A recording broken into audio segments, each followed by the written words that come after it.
Ada sekelompok orang yang tidak suka kita bersatu.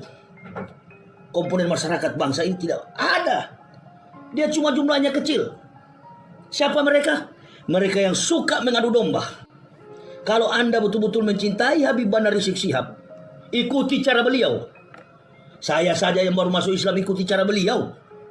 Tidak pernah takut dengan siapapun. Hanya takut kepada Allah dan Rasul. Jangankan sekelas Habib Rizik Syihab. Ustaz Somad aja cuma ngomong di telepon, saya menangis tanya Abdul Somad. Hanya telepon melalui jarak jauh. Saya menangis saking senangnya. Mereka sayang sama Habib. Saya pun sayang sama Habib. Anda yang banyak-banyak di sekitar Habib Bandar Rizik Syihab, jaga reputasi beliau. Ikuti cara beliau kalau cinta kepada beliau. Jangan cuma mulut kita bangga. Buktikan saya cinta Habib. Cinta kepada Habib Bandar Rizik Syihab. Bismillahirrahmanirrahim. Assalamualaikum warahmatullahi wabarakatuh. Nahmaduhu wa nusalli wa nusallim ala rasulihil karim, amma ba'd. Teman-teman semua, di antara pesan terakhir yang kerap diulang-ulang oleh almarhum Ustadz Yahya Waloni adalah dua perkara. Dan dua perkara ini adalah yang sangat mendasar dalam akidah Ahlussunnah wal Jamaah. Yang pertama adalah cintailah para ulama, dan yang kedua adalah cintailah para habaib. 3 orang tanya dari Jakarta, mereka mau ke Lamongan. Ustadz mau kemana? Saya bilang saya mau pergi ke Banjarnegara. Mau tanya Ustadz, tanya apa? Ini lagi ribut ini masalah nasab Ba'alawi dengan Wali Songo. Saya langsung skak mati. Ya, kalau main catur, teorinya Anatoly Karpov. Stop, jangan bicara itu lagi. Betul atau tidak? Kita ini tetap menghormati innal ulama warasatul anbiya. Kita hormati ulama, kita juga hormati para habaib. Sudah Pak, jangan terlalu banyak tanya. Apalagi saya orang dari kafir. Hormati dua-dua itu. Dua pesan ini bukan sekedar kata-kata, tapi prinsip hidup beliau. Prinsip yang beliau pegang erat dari saat beliau meninggalkan kekafiran hingga hembusan nafas terakhir beliau di atas mimbar Jumat. Dan subhanallah, beliau wafat dalam keadaan khutbah Jumat di rumah Allah Subhanahu wa taala di hari yang mulia. Bukankah ini tanda bahwa Allah Subhanahu wa taala meridhai jalan beliau? Teman-teman semua, kenapa mencintai ulama itu penting? Karena ulama adalah pewaris para nabi. Rasulullah SAW bersabda jelas dalam hadis riwayat Tirmidzi, "Innamal ulama warathatul anbiya." Para ulama adalah pewarisnya para nabi. Dan kenapa mencintai para habaib itu penting? Karena mereka adalah zuriyah Rasulullah SAW, keturunan langsung dari nabi yang kita cintai.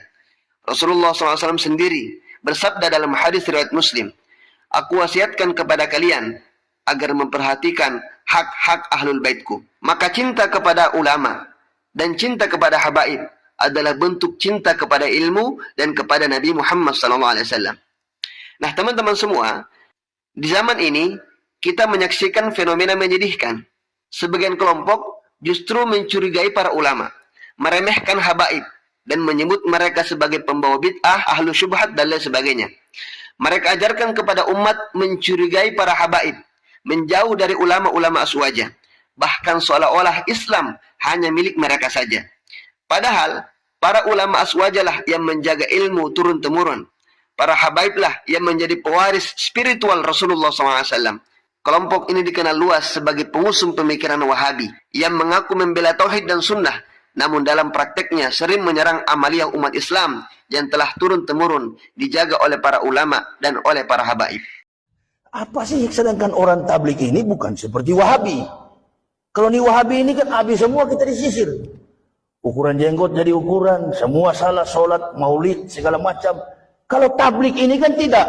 Bahkan di situ mohon maaf, pembunuh, perampok, mantan preman, bahkan orang-orang Yakuza yang di Jepang pun masuk Islam. Ikut jamaah tabligh. Kita lihat realitanya teman-teman. Mereka mudah menyesatkan zikir berjamaah. Yang mana zikir berjamaah ini adalah amalan ulama-ulama aswaja dan juga amalan para habaib. Mereka mencaci maulid Nabi.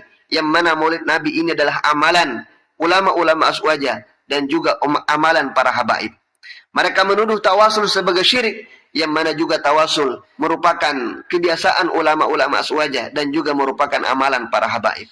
Bahkan tak jarang mereka meremehkan nasab dan peran habaib dalam dakwah Islam. Inilah yang ditegaskan oleh Ustadz Yahya Waloni sebagai penyimpangan dalam cara beragama. Sebab Islam bukan hanya dalil dan logika, Islam juga adab dan sanad.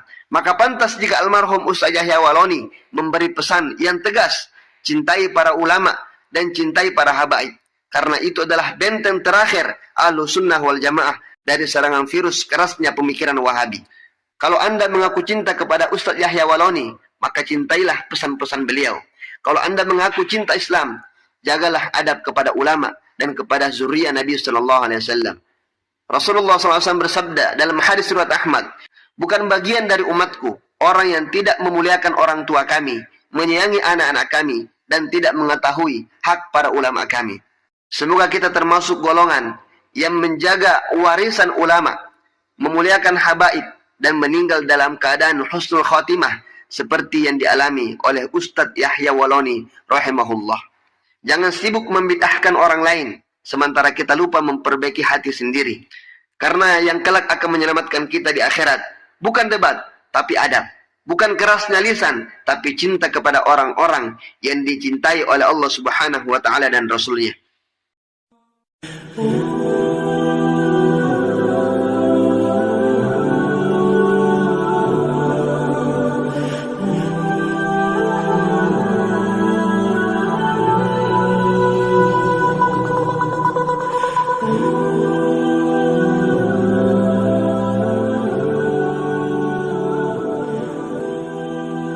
Kesempatan ini saya hanya berpesan para pemimpin-pemimpin kita mulai dari Bapak Presiden sampai kepada para ulama-ulama dan seluruh komponen masyarakat mayoritas ini, mari kita bersatu, saudara-saudara. Hukuman berat sekali akan kita terima kalau kita murtad dari Islam, munafik terhadap agama ini. Kita tidak diperhitungkan lagi sebagai umat Nabi. Nauzubillah summa nauzubillah, tempat kita adalah neraka jahanam. Tapi jika kita berkasih sayang, saling mengampuni, tidak saling menyakiti, bahkan memenjarakan, Allahu Akbar. Keberkahan itu tidak di akhirat, di dunia pun kita akan bersama-sama. Maka bangsa ini menjadi bangsa yang baldatun, toibatun, warobun, gofur. Beberapa minggu ini saya perhatikan setiap tayangan televisi selalu mengungkit-ungkit itu. Ini media-media sosial, media-media televisi, informasi yang berkembang, media cetak, hanya menjadi provokator. Ada sekelompok orang yang tidak suka kita bersatu. Komponen masyarakat bangsa ini tidak ada. Dia cuma jumlahnya kecil. Siapa mereka? Mereka yang suka mengadu domba.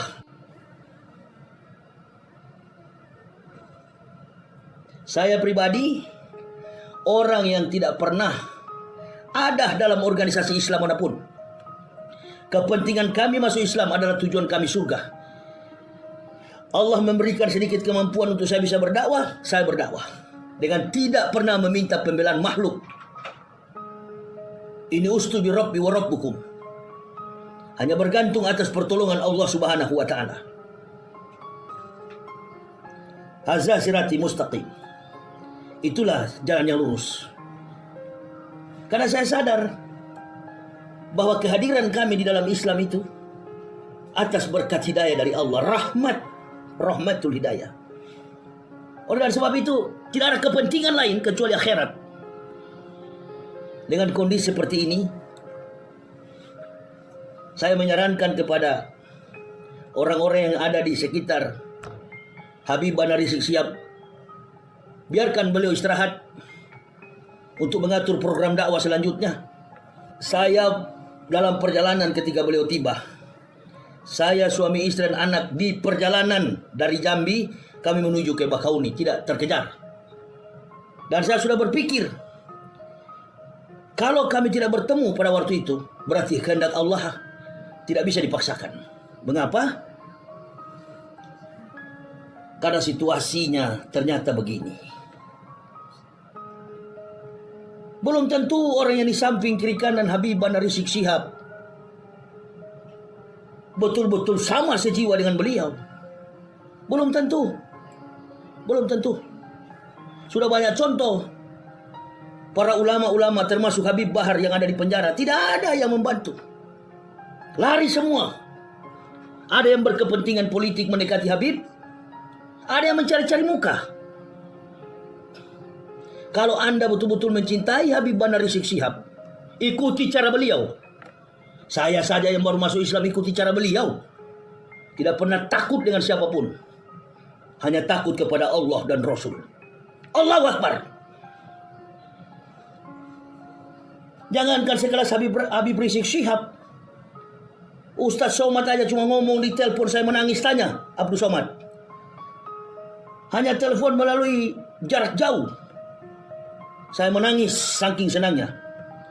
Ustaz Saitun Rasmin, kita hanya melalui telepon, saya menangis karena saya bangga dengan ulama-ulama muda, kecerdasan mereka. Apalagi Habib Rizik, orator terbaik. Rugi bangsa ini, rugi. Dan saya tidak yakin Pak Idam Aziz Kapolri, Pak Pangdam, dan Pak Panglima kita tidak suka sama Habib. Tidak, saya tidak yakin. Mereka sayang sama Habib. Saya pun sayang sama Habib. Cuma saya tidak mau tunjukkan. Anda yang banyak-banyak di sekitar Habib Bahar Rizik Syihab, jaga reputasi beliau. Ikuti cara beliau kalau cinta kepada beliau. Jangan cuma mulut kita bangga. Buktikan, saya cinta Habib. Cinta kepada Habib Bahar Rizik Syihab. Bukan cuma cinta berkerumun, cerita. Tidak begitu. Menjauhkan beliau dari bahaya. Menjauhkan beliau dari tindakan-tindakan yang tidak baik. Sudah berimbas, sudah banyak, membias. Sampai gubernur pun sudah menjadi sasaran. Orang-orang yang membenci Islam, orang-orang yang tidak suka negara kesatuan Republik Indonesia utuh dan bersatu masyarakatnya, itu yang tidak suka.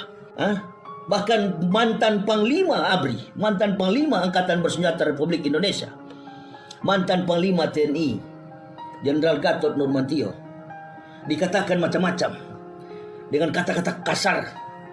Saya tidak bisa mengucapkannya. Di mana akhlak revolusi mental yang diusung oleh Presiden Joko Widodo? Sampai hari ini saya nggak percaya. Mereka nanti akan pensiun. Joko Widodo ini akan ada waktunya dia turun dari kursi kepresidenan. Daripada bola ini bergulir terus dan keuntungan dimanfaatkan oleh orang-orang tidak bertanggung jawab yang maunya negara ini pecah, baik media-media sosial, media-media televisi swasta. Kalau boleh saya sarankan, bukan dialog, bukan rekonsiliasi, debat secara nasional di depan publik dari segala persoalan yang menyeruak di publik selama ini, baik mulai persoalan Omnibus Law dan lain sebagainya. Utus dari tim Habib Rizik, oposan, Demokrat, PKS yang menolak, debat di depan publik. Hanya cara itulah salah satunya untuk membungkam mulut siasat politik para pembenci Islam dan juga orang-orang yang tidak suka negara ini bersatu.